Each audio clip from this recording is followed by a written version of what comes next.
Welcome back to my channel. My name is Patria Lincoln-Meny, and I'm going to be talking about the Roomy Raglan by Jules today.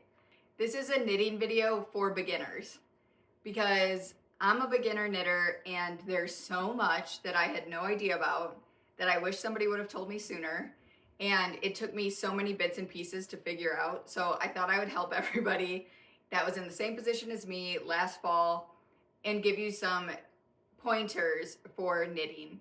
So last fall, I started knitting. It's a long story. Also subscribe if you want to hear about my sheep shearing venture. It'll all make sense eventually.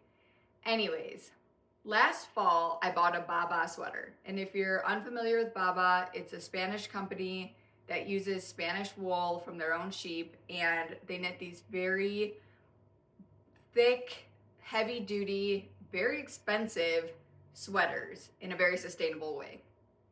And I actually bought my first one secondhand through the Real, and I loved the weight and feel of it, and I immediately was like, I think I could knit this myself. So this sent me on a huge adventure, okay? So I live in Montana, and I went into our local wool shop, and I started picking out wool because I'm like, I think I'm gonna knit a sweater. I know it's something heavyweight. And I found a sweater pattern by Petite Knit. If you are a beginner, do not start with Petite Knit. Beautiful pictures, very inspiring. Everybody talks about Petite Knit patterns. Don't do it, okay? It's in another language. All the videos are in another language. Translating from metric to US, it's just too much. And I had a Baba sweater that I wanted to recreate. So I got the Monday sweater pattern from Petite Knit, not a direct correlation, but I thought it was somewhere to start. And it says beginner friendly. No, it is beginner friendly if you know what you're doing. I had no idea what I was doing. So I knit this sweater in a yarn that probably wasn't quite right, but I knew I wanted to knit in wool. And so I bought wool. It's from a local sheep farmer here, and I was like, it's gonna be the sweater. Like, it's just gonna get me on my way. And there are so many mistakes in my first sweater. Oh my gosh, I can hardly even look at it. I was really just winging it at that point, but I was learning so much, so that's okay. I want to frog it, which I also learned that frog means take it apart. But everybody says not to frog your first sweater and save it as a baseline to see how much you've grown. I guess I'll do that, but I almost can't stand to look at it, and I want to use that yarn. Luckily, I have more, and it's a local sheep farmer. I can get more. Great. I do not recommend using a Petite Knit pattern for your first pattern to knit, okay? What I do recommend is finding a pattern for a sweater or something that you're gonna love knitting. Forget the scarves, forget the little things, because you just kind of toss those. I feel like you don't wear them that much. But with a sweater, you can fall in love with it, right? And pick yarn that you love. The next sweater that I'm knitting is this one. This is the Roomy Raglan by Jules. And actually it goes this way. And it's a free pattern on Ravelry, and I highly recommend following Jules on TikTok. I'll link her down below. And I don't know why I didn't realize this, but this is exactly a Baba dupe type pattern. And it was free. And I decided this time, I'm like, I'm gonna do exactly what she says. So I bought the exact yarn in my own colors, but I was like, I am not deviating from the pattern in any way. I'm going all for it, thankfully. Because with the Petite Knit, I was learning how to knit. Everything was in another language. All the YouTube videos for it are in another language. I didn't follow the yarn exactly. Like, there's so many problems. Just start here. I would actually recommend this pattern. I do think this is beginner friendly. And it's a heavyweight sweater. This is definitely gonna last you a long time if you do follow her wool exactly. This is so much a Baba dupe, it's not even funny. And the other thing you're gonna want to think about as a new knitter is your tools. And I go back and forth on this because I don't ever think you should go all in and spend $1 million on tools and all the gizmos and gadgets when you're just trying something out. So there are versions, there's always going to be an inexpensive version of the more expensive one, right? So because I live in Montana and because I canceled my Amazon subscription, I'm trying to break away from the man, okay? I was going to my local wool shop, which is also supporting her, and I was buying, look at all of these.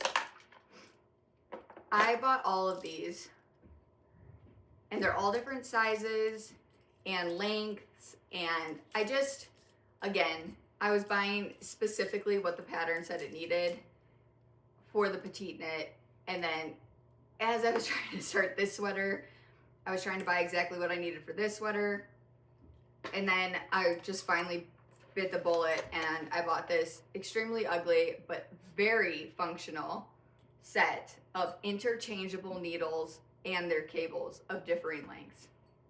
Just do it. There's inexpensive versions of this. I knew I was in love with knitting.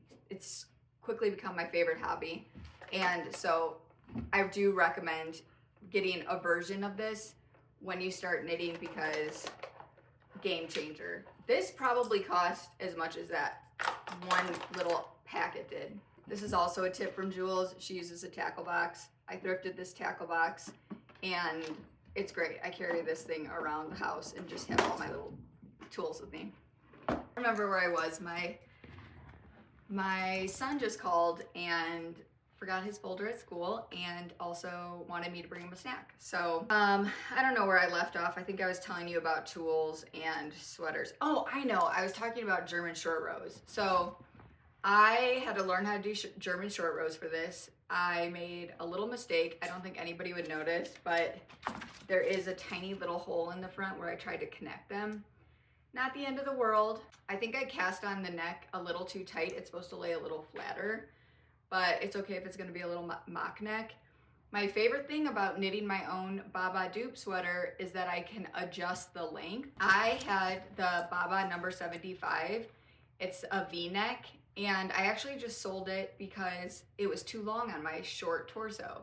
So Jules is just released this week a Roomy Raglan V-neck that I'm so excited to knit because I can adjust the length, and that's a game changer for me. I feel like Baba, because it's one size fits all, it has a hard time working for different body shapes.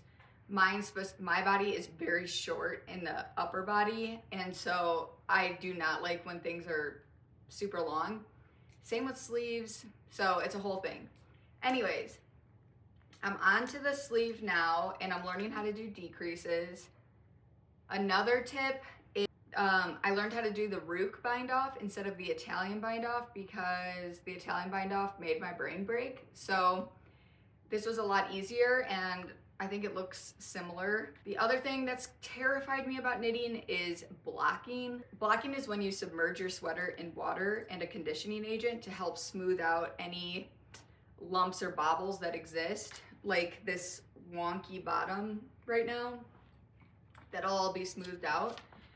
But the first sweater I did, I used this unicorn wash from the wool shop. It smells so bad. And then I learned you can actually just use conditioner when you're blocking, and so it can smell good. I wish somebody told me that. Another thing that I had to figure out, and I'll actually link my TikTok below because I made a video about this, is how to read a knit stitch versus a purl stitch when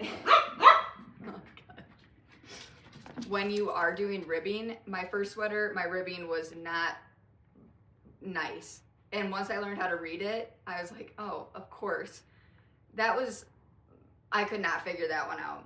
Learning how to read a pattern is like learning a second language. Everything is written in acronyms, which I have the hardest time reading acronyms. It like takes my brain 7 seconds longer to put together what it's actually saying. So once I started to get the hang of that, it was way less intimidating. It's very easy to find out the conversion for the acronyms, But when you first like read this pattern, I will say I had to look everything up because I didn't know what any of the acronyms meant. My favorite thing about knitting is that it's quiet. I can just carry my little piles with me, walk around, start, stop, start, stop. It's easy to clean up. It's just a great activity, and to have something to do. You can get off your screens, and if you're watching a show, you actually pay attention to a show or a podcast and you don't quickly jump to your phone to scroll or anything. I am a beginner knitter. This is only my second sweater. If I can do this, you can do this too.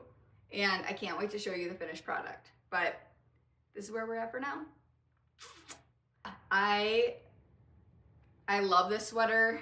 Baba sweaters actually got me into the whole world of sheep shearing, and I will be sheep shearing this spring for a couple of local flocks, fiber flocks, and I will be telling that story in another video because that's a fun story to hear as well. Then hit subscribe if you just want to hang out more.